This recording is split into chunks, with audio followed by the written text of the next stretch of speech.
جادو کی تاریخ انسانی تاریخ کے مانند بہت قدیم ہے۔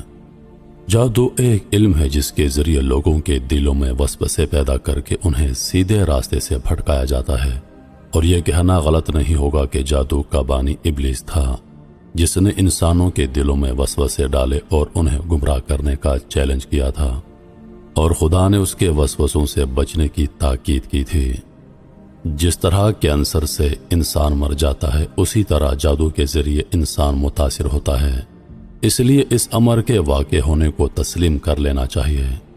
لفظ جادو کو بہت سے معنوں میں لیا جاتا ہے، مثلا ٹونا، سحر، منتر، جنتر، پر اسرار اشاروں اور علامات کا استعمال کرنا تاکہ چڑیلوں اور بدروہوں کو بلایا یا بھگایا جا سکے۔ چنانچہ قربانیاں جادو ہی کی بنیاد پر دی جاتی تھیں۔ قدیم مصری بائبل، ویدک اور دیگر روایتوں میں دیوتاؤں کی طاقت کا ذریعہ بھی جادو ہی کو خیال کیا جاتا تھا۔ یورپ میں باوجود عیسائیت کی اشاعت کے جادو کا رواج جاری رہا۔ افریقہ میں اب تک ایسے ڈاکٹر موجود ہیں جو جادو کے ذریعے علاج کرتے ہیں۔ کالا جادو جنوں، دیوتاؤں اور بدروہوں کے ساتھ تعلق پیدا کرنے کا ذریعہ ہے۔ تاریخ پڑھی جائے تو ایسا کوئی دور نہیں گزرا ہوگا جس میں جادو کا ذکر نہ ملے۔ دنیا کے تمام مذاہب بھی جادو پر یقین رکھتے ہیں، لیکن ہر دور اور ہر معاشرے میں جادو کے طریقے اور رسم و رواج مختلف رہے ہیں۔ آج بھی عرب دنیا میں جہاں آپ سمجھتے ہوں گے کہ یہ قبیح حرکات ناپید ہوں گی، وہاں بھی جادو ٹونے رائج اور عام ہیں۔ رسومات میں فرق ہے، یہی فرق پھر مختلف طریقوں میں واضح ہو جاتا ہے۔ عیسائیت اور مغربی دنیا میں اس وقت فری میسن اور اس جیسی تنظیموں کا چرچا زبان زد عام ہے۔ وہ فری میسن اور دوسری تنظیمیں جن کا نام لیا جاتا ہے شیطان کے پیروکار کہلاتے ہیں اور اسی جادوئی دنیا کے پجاری ہیں۔ وہاں یہ الگ طریقوں سے رائج ہیں۔ بدروہوں سے شگون وہاں بھی لیے جاتے ہیں، لیکن ہر دور اور ہر معاشرے میں جادو کے طریقے اور رسم و رواج مختلف رہے ہیں۔ یہی فرق پھر مختلف طریقوں میں واضح ہو جاتا ہے۔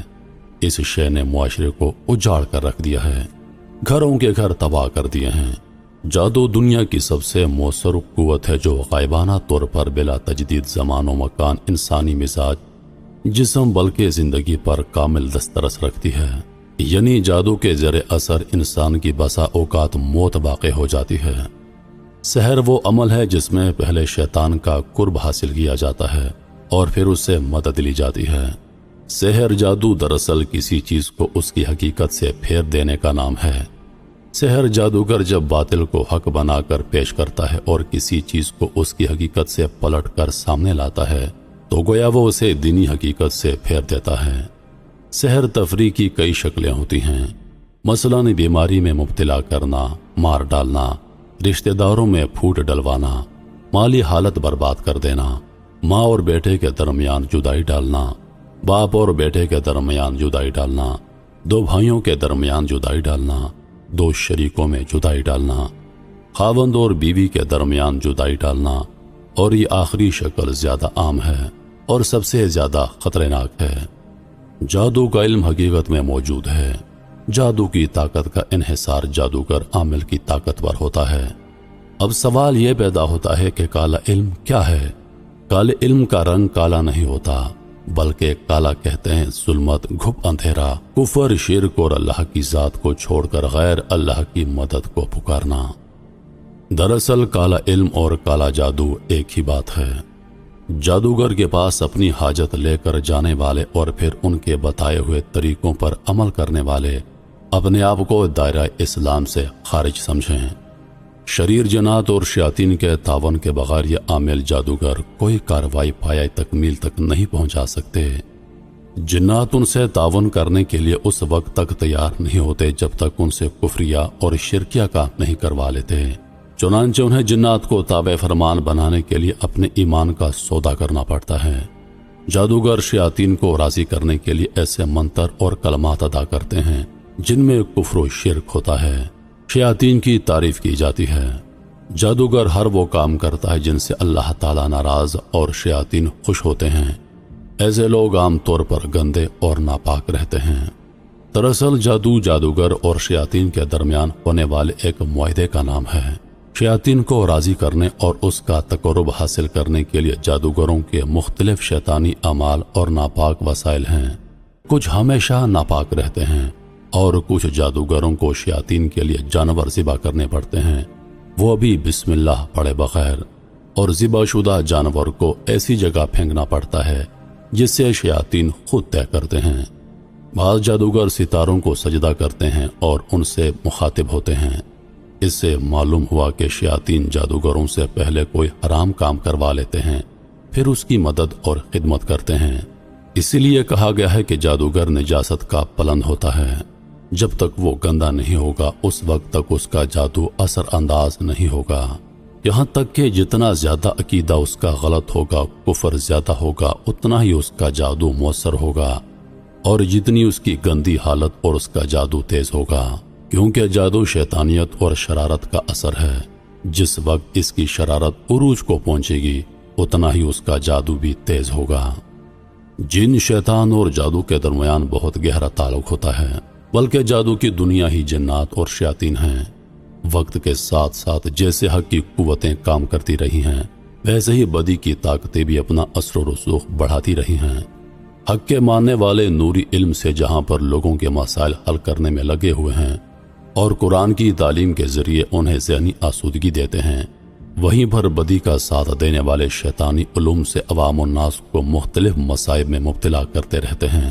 یہ لوگ نہ صرف کالے علم کی مختلف اقسام جیسے جنتر منتر اور تنتر سے لوگوں کے دلوں میں وسوسے ڈال کر گمراہ کرتے ہیں، بلکہ گندی روحوں، موکلوں اور دیگر کالی شکتیوں جیسے ہنومان، کیتھرپال، بھیرو، ناگ دیوتا، لونا چماڑی، چڑیل، لکشمی دیوی، کالا کلوا، پاروتی دیوی، کلو سادھن، پیچھل پیری، ڈائن، ہربھنگ آکھیا جیسی دیگر بلاؤں کے ذریعے لوگوں کے دلوں میں وسوسے ڈال کر ایک دوسرے کا مخالف بنا دیتے ہیں اور اس کے عوض ان سے ہزاروں روپے بٹورتے ہیں، جبکہ بعض چال باز اور دولت کے پجاری عمل زہر سے لکھ کر تعویذ دیتے ہیں، جس کو گھول کر پینے والا نہ صرف مختلف قسم کی بیماریوں میں مبتلا ہو جاتا ہے بلکہ بسا اوقات ہلاک ہو جاتا ہے، اور بعض اوقات زہر کے اثر کی وجہ سے پاگل ہو جاتا ہے، اور بعض اوقات عالم دیوانگی میں خودکشی کر کے ہلاک ہو جاتا ہے۔ وطن عزیز کا کوئی شہر، کوئی ایسا محلہ، گلی، بازار یا علاقہ نہیں ہے کہ جہاں پر کالے علم کے ذریعے کام کروانے والے جادوگر موجود نہ ہوں۔ معاشی، سماجی اور گھریلو حالات سے پریشان ہو کر لوگ ان کے پاس چلے جاتے ہیں اور ان کی چکنی چپڑی باتوں میں آ کر اپنا سب کچھ حتیٰ کہ دین اور ایمان بھی گنوا بیٹھتے ہیں، جبکہ عورتیں گھریلو جھگڑوں جیسے شوہر بیوی کی ناچاکی، ساس سسر کا مسئلہ، نندوں کے تانوں سے تنگ آ کر ان کے پاس جاتی ہیں، جن میں سے اکثر اپنی عزت بھی گنوا دیتی ہیں۔ یہ کالے جادوگر لوگوں کو اپنی طرف راغب کرنے کے لیے بلند و بانگ دعوے کرتے ہیں اور خود کو عاملوں کا سردار، جنات کا بادشاہ، موکلوں کا مالک اور زندہ پیر کامل اور جنات والے ظاہر کرتے ہیں، اور اپنا تعلق بنگال، کیرلا، کالی گھاٹ، تبت، نیپال اور سندر کے ہندو پجاریوں سے ملاتے ہیں۔ ہندو مذہب میں کالی ماتا، کالی دیوی ایک بربادی اور تباہی کی دیوی سمجھی جاتی ہے۔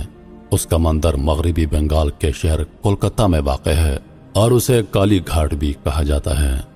کالی دیوی اصل میں درگا دیوی کے پسینے سے پیدا ہونے والی 7 دیویوں میں سے ایک ہے، جبکہ دیگر دیویاں شیرا مالی دیوی، وشنو دیوی، لکشمی دیوی، سرسوتی دیوی اور سنتوشی دیوی ہیں۔ کالی دیوی ایک کالے سیاہ رنگ کی عورت ہے جو 8 ہاتھ رکھتی ہے، ایک میں تلوار، دوسرے میں انسانی سر اور دیگر ہاتھوں میں بھی مختلف ہتھیار ہوتے ہیں۔ اس کے گلے میں انسانی کھوپڑیوں کا ہار اور بدن پر انسانی چہروں اور بازوں کا زیر جامع ہوتا ہے۔ اس کی آنکھیں سرخ، گالوں اور سینے پر انسانی خون لگا ہوتا ہے، جبکہ ایک انسانی لاش کے اوپر یہ کھڑی ہوتی ہے۔ کالی ماتا کے ماننے والے اس کے چرنوں میں قربانی پیش کرتے ہیں، جبکہ قدیم دور میں انسانوں کی قربانی بھی بھینٹ کی جاتی تھی۔ اگرچہ ابھی بنیاد پرست ہندوؤں کا یہی عقیدہ ہے اور وہ چپ چاپ ایسا کام کرتے رہتے ہیں۔ بھارت میں کئی لوگ ان دیوی دیوتاؤں کے چرنوں میں انسانی بچوں کی بھینٹ چڑھاتے ہیں۔ گائے، بھینس، بکرے یا بکری کے دست یعنی شانے کی ثابت ہڈی کالے جادو اور سفری عمل میں بنیادی کردار ادا کرتی ہے۔ محترم ناظرین، اس موضوع کے دوسرے حصے تک ہمارے ساتھ رہیے۔ اس موضوع کے دوسرے حصے میں ہم چند مزید باتوں سے پردہ اٹھائیں گے اور کالے علم اور جادوگروں سے آپ کو آگاہ کریں گے۔ ہمارے ساتھ رہیے گا۔